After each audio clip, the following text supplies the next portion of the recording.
Assalamualaikum warahmatullahi wabarakatuh. Kembali bersama saya Zulkarnain El Maduri. Ya, berbicara Sani Oye itu memang aneh ya. Caranya ngomong saja itu gede gitu. Tapi tidak berbobot, tidak kualitas pembicaraannya. Hanya saja cara berpikirnya ya rata-rata, pengikutnya juga rata-rata kalau kita lihat tuh. Dan ketika disalahkan tidak mau gitu. Apa? Maunya menang terus. Maunya artinya tidak terima kalau orang lain itu harus menang. Tapi ketika ditunjukkan yang sebenarnya malah dibilang dusta gitu. Wah, lucunya Sani Oye di situ. Kalau kita pahami ya dari perkataannya, setinggi langit. Rupanya dari apa yang saya sampaikan nggak ngerti. Coba dengar nih, ini nanggapi lagi, nanggapi saya. Tapi tidak ngerti, kok marah-marah, marah-marah kayak apa. Dalam dunia saya itu tidak ada marah. Apalagi cuma di internet. Ya beda dengan yang ngaku-ngaku aswaja itu. Aswaja KW ya. Kalau marah, wow, luar biasa itu. Padahal ahlul bid'ah ngaku aswaja KW. Nah, marahnya setengah mati. Ngamuk-ngamuk, sampai apa? Berbicara tidak menunjukkan kesopanan. Katanya orang berilmu, tapi bahasanya jorok, kotor. Yang tidak mencerminkan dia berilmu. Itu loh. Coba kita lihat ya, kalau nanggapi saya lucu dia itu. Apa? Pasti tidak menyimpang dari bahasa-bahasa jorok. Harusnya orang ini jual obat di pasar daripada kemudian bicara agama gitu.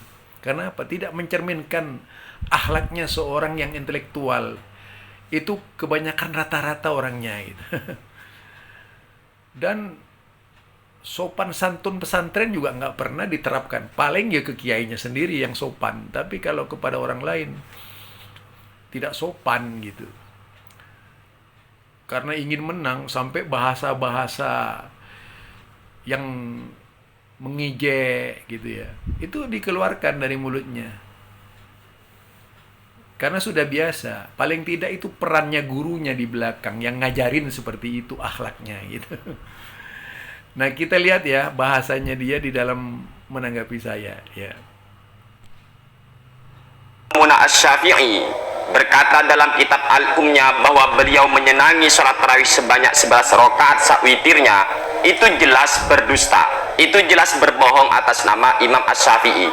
Sebab di dalam kitab Al-Um itu sendiri, ini Imam Asy-Syafi'i, karya Imam Asy-Syafi'i yaitu kitab Al-Um, di sana jelas bahwasanya Imam Asy-Syafi'i lebih senang sholat qiyamul Ramadan atau yang kita sering sebut dengan tarawih itu sebanyak 20 teman ya, 20 rakaat.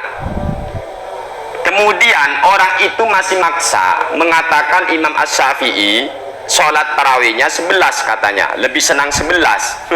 Sedangkan dalil yang ia baca adalah dalil tentang masalah sholat witir. Ini kan kagak nyambung. Jadi pikirannya dia memang pikiran nggak nyambung ya. Pikiran jaka sambung, nggak nyambung gitu.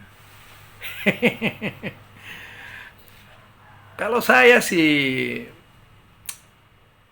bertemu dengan orang-orang kayak gini nih sudah biasa. Apa? Justru menunjukkan keberadaan dirinya sendiri yang tidak nyambung di dalam memahamkan ilmu.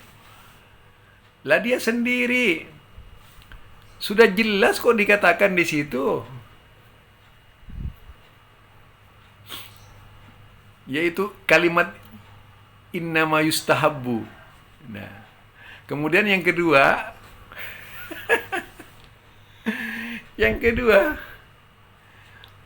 wa minha yutiru salasan minha. Apa yutiru? Wa minha yutiru biwahidatin. Dari 11 rakaat itu berwitir 1 rakaat. Nah, itu jelas kok.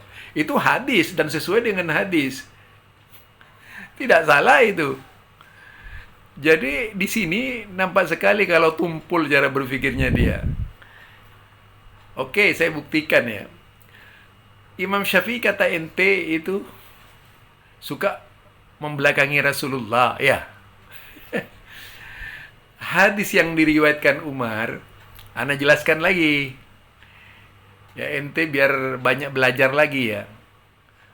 Hadis 23 rakaat yang disandarkan kepada Umar,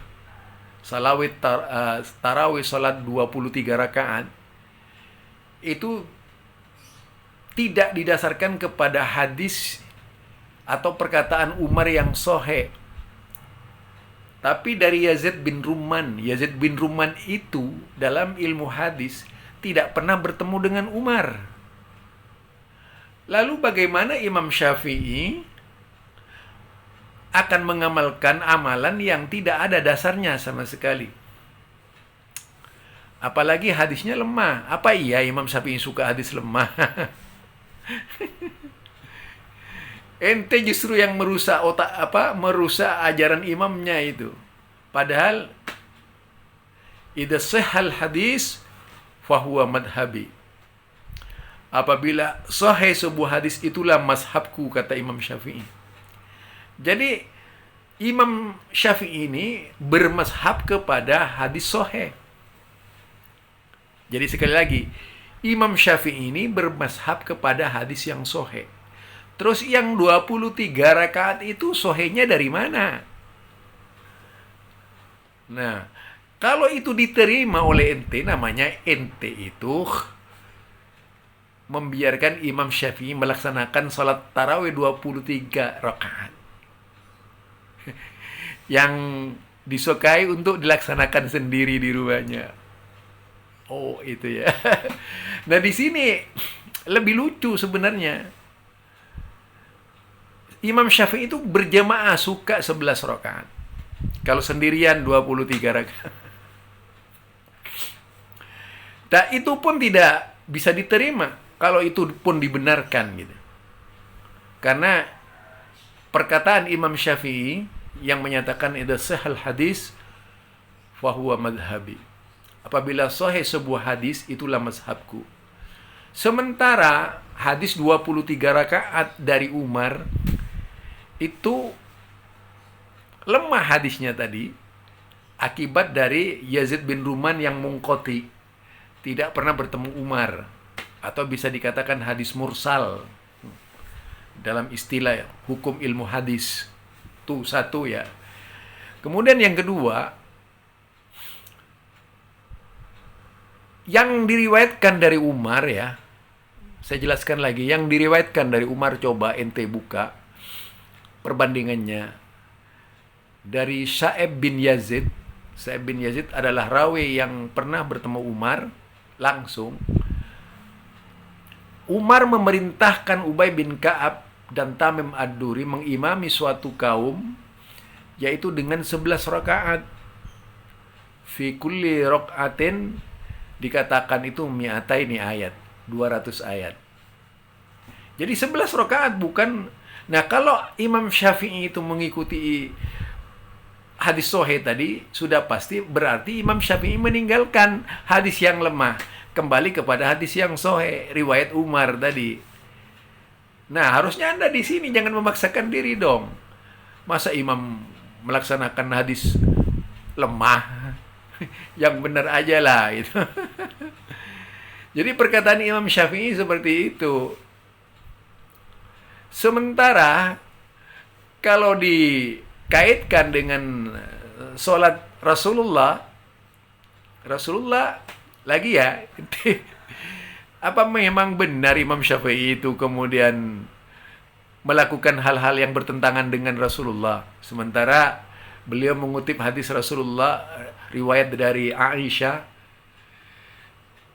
makana Rasulullah sallallahu alaihi wasallam yasidu fi Ramadan au fi ghairihi ala ihda asrata rak'atan. Rasulullah sallallahu alaihi wasallam baik di bulan Ramadan atau di luar bulan Ramadan tidak lebih dari 11 rakaat. Hadis sahih ini. Nah, Hadis sahih ini diperkuat dengan beberapa hadis. Termasuk praktek-praktek Rasulullah. Termasuk praktek Umar tadi yang sahih, itu 11 rakaat. Masa iya Imam Syafi'i kemudian akan melaksanakan hadis yang sudah dipastikan lemah kedudukannya? Dan itu bukan hadis. Kalau hadis yang dari Rasulullah berkaitan dengan 23 rakaat itu hadis palsu. Nah, di sini siapa sebenarnya yang marah-marah? Yang marah-marah ente.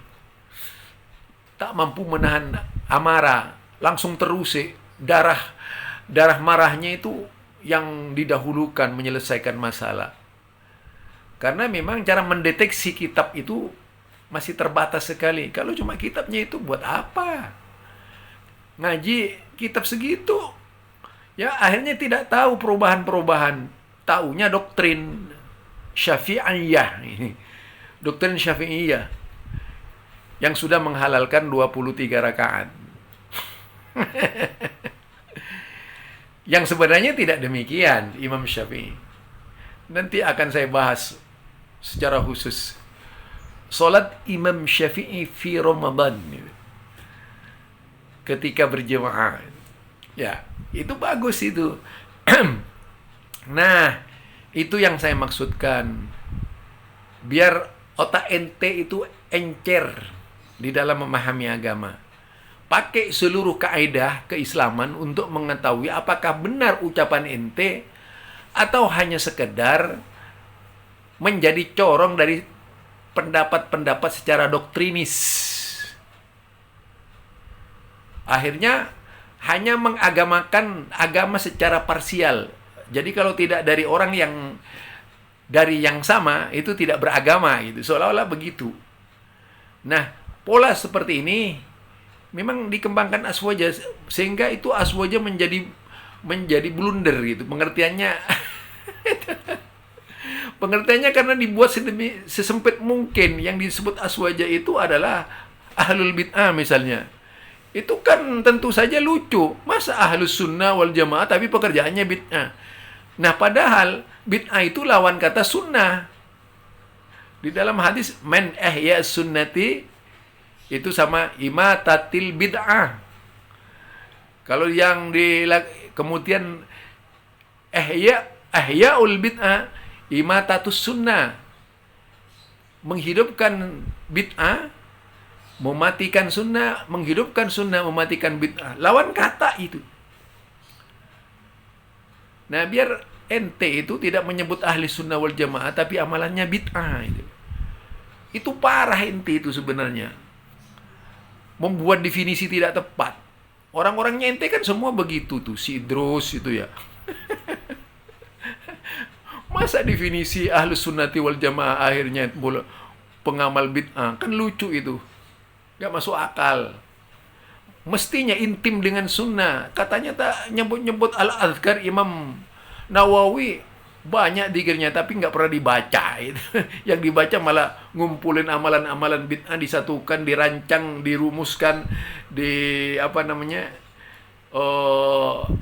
digodok lalu diamalkan pakai bikin agama sendiri gitu, aturan bacaannya, tahlilan contohnya. Itu kan bikin agama itu.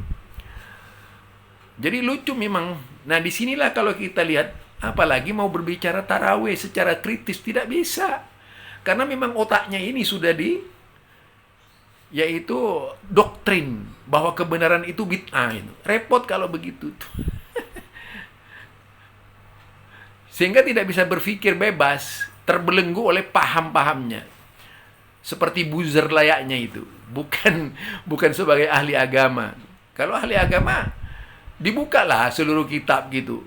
Bukan hanya 1-2 kitab saja. Itu baru Anda benar itu beragama. Kalau seperti ini, dari kitab itu terus itu ya. Nggak maju-maju pikiran ente itu. Itu saja dari saya. Assalamualaikum warahmatullahi wabarakatuh.